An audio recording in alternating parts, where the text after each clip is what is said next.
দেখিছে ন মই চাইছিলোহে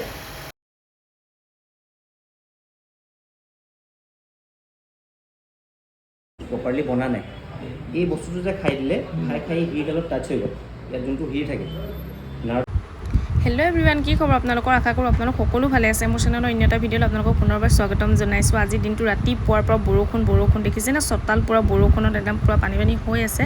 তো বৰষুণ এৰা কোনো নামেই লোৱা নাই। আচলতে পূৰা দবাপিত বৰষুণ দিয়ে, চিপচিপকৈ বৰষুণ দি আছে।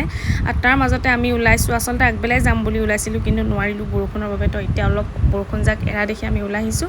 এইফালে বেটাৰ দাঁতৰ বিষত গাল এখন এটা ছাইড পূৰা ফুলি গৈছে।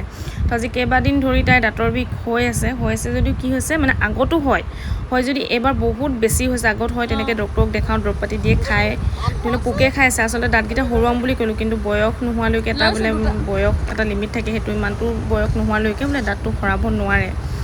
সৰাই দিলেও পাছত প্ৰব্লেম হ'ব এনেকৈ ক'লে। সেইবাবে ডক্টৰৰ ওচৰলৈ আমি ওলাই আহিলোঁ। আগত নহৰালোঁ, এতিয়া ওলাই আহিলোঁ। এইফালে আমি তিনিওটাই আজি আহি গ'লোঁ। আৰু কি হৈছে জানেনে, তাই দুইটা দাঁত মানে একদম পোকে খাই, দুইটা দাঁত একদম পূৰা কোলা হৈ মানে গাঁত হৈ গ'ল দাঁতকেইটা আচলতে। তো সেইকাৰণে ভাবিছোঁ আমাৰ ডাঙৰ মানুহৰ কিবা এটা হ'লে মানে আমি ফাৰ্মাচী পানী খাব পৰা যায় ন, কিন্তু ল'ৰা মানুহক পটককৈ ফাৰ্মাচী পানী ডক্টৰক নেদেখুৱাকৈ খুৱাবলৈ বেয়া। তো সেইকাৰণে আমি ভাবিলোঁ নাজিৰালৈ আহোঁগৈ। আৰু আজি যিজন ডক্টৰক দেখাব আহিছোঁ এজন বেলেগ মানে ফাৰ্ষ্ট টাইম তাইক এজন ডক্টৰৰ ওচৰত দেখাম। আগত হৈছিলে তো, কিন্তু বেলেগ ডক্টৰৰ ওচৰত দেখাইছিলোঁ। তো আমি আহি পালোহি। আৰু এইফালে তাইৰ দাঁতকেইটা চাব দেই, তাই আপোনালোকক দাঁতকেইটা দেখাম কি অৱস্থা। দাঁতকেইটা দেখিলে আপোনালোকেও ভয় খাই যাব। এই চব ভিতৰত দুইটা দাঁত পূৰা কোলা হৈ গ'ল, ভিতৰখন পূৰা খালী। যিয়ে খাক আচলতে দাঁতৰ ভিতৰত সোমাই যায়। তো যি কওক ডক্টৰো আহিলে, তো ডক্টৰক সোমাই গৈছোঁ এতিয়া দেখাবৰ কাৰণে। কেনেকুৱা আছে চাবা নেকি? তোমাৰ দাঁতকেইটা চাবা নেকি?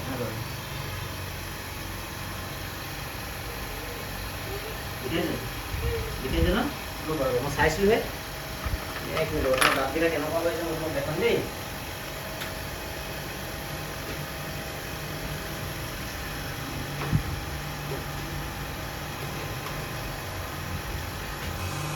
চাবা দেই তোমাৰ দাঁতকেইটা।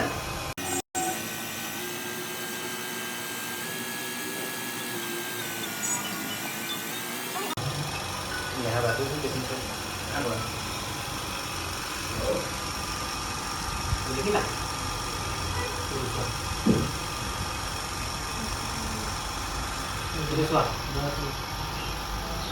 খাই দিলে এইফালে চাবা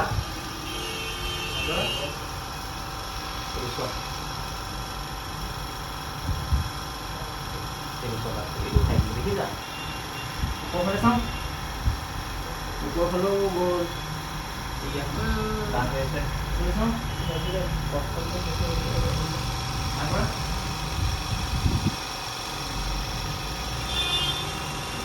এইফালৰ দাঁতটো ফুলিছিলে ন।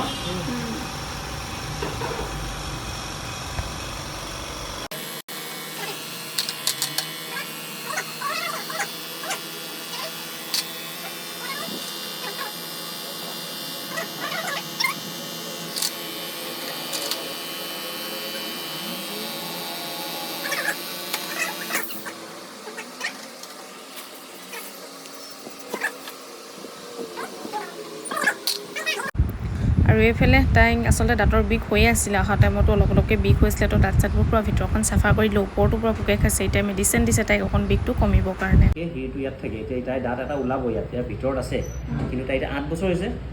8 বছৰ নহয়, তাই ইটো দাঁত ওলাব কমচে কম 10-12 বছৰ পিছত ইটো দাঁত ওলাব। এতিয়ালৈকে সেইটো প্ৰপাৰলি বনা নাই। এই বস্তুটো যে খাই দিলে খাই হিৰডালত টাচ হৈ গ'ল।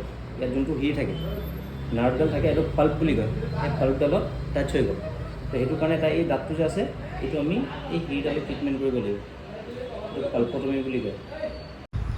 আৰু এইফালে আমি ডক্টৰক দেখুওৱা হৈ গ'ল। কি হ'ল সকলোবোৰ তেওঁ আমাক ধুনীয়াকৈ বুজাই দিলে যেন আচলতে দাঁতটো আমি সৰাব নোৱাৰোঁ। তাই 10-12 বছৰ বয়সলৈকে দাঁতটো নিজে উঠিব বুলি ক'লে। আৰু যদি আমি জোৰ জবস্তিকৈ উঠাই দিওঁ, দাঁতটো সৰুৱাই দিওঁ, তেন্তে পাছত যিটো দাঁত উঠি আহিব দাঁতটো অলপ বেয়া হ'ব বুলি ক'লে।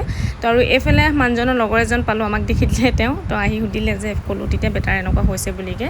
তো আৰু এইফালে ছাৰে আমাক মেডিচিন দিলে। আৰু এতিয়া বৰ্তমান তাই দাঁতটো চাফা কৰি দিয়াৰ পিছত যিকোনো দৰৱ লগাই দিছিলে তেওঁ, সেই দৰৱকণ লগোৱাৰ পৰা তাই অকণ আৰাম পাইছোঁ বুলি কৈছে। আৰু যিখিনি মেডিচিন দিছে দিছে এইখিনি খাই আৰাম পাব বুলি কৈছে আৰু যদিও নাপায় তেওঁ আকৌ চেকআপত মাতিছে তো যি কি হওক দেখুৱা মেলা হৈ গ'ল তাৰপাছতে আমি ওলাই আহিলোঁ তাৰ পৰা আৰু আজি কি হ'ল জানেনে একেবাৰে ফাৰ্ষ্ট টাইম মানে একেবাৰে নোখোৱাকৈ একো নোখোৱাকৈ আমি ঘৰলৈ আহিবলগীয়া হৈছে কাৰণ তাই দাঁতৰ বিষ একো নাখাওঁ বুলি ক'লে তাই নোখোৱাকৈনো আমি কেনেকৈ খাওঁ তো শিমলগুৰিত আমি পালোঁ যাই সুধিলোঁ চানা খাম বুলি ক'লে তো ঘৰতে খাম কোৱা কাৰণে আমি তাত চানা টানা লৈ মেলি তাৰপৰা ঘৰলৈ উভতি আহিলোঁ আৰু আজিলৈ ভিডিঅ' ইমানটোৱে আছিলে আচলতে বেটাৰ লৈ পিনে টপিকটো হ'ল আৰু যদি আপোনালোকে ভিডিঅ'টো চাই ভাল পালে লাইক কমেণ্ট শ্বেয়াৰ কৰিব যিখন নতুনকৈ মোৰ ভিডিঅ' চাই চেনেলটো ছাবস্ক্ৰাইব কৰি থৈছে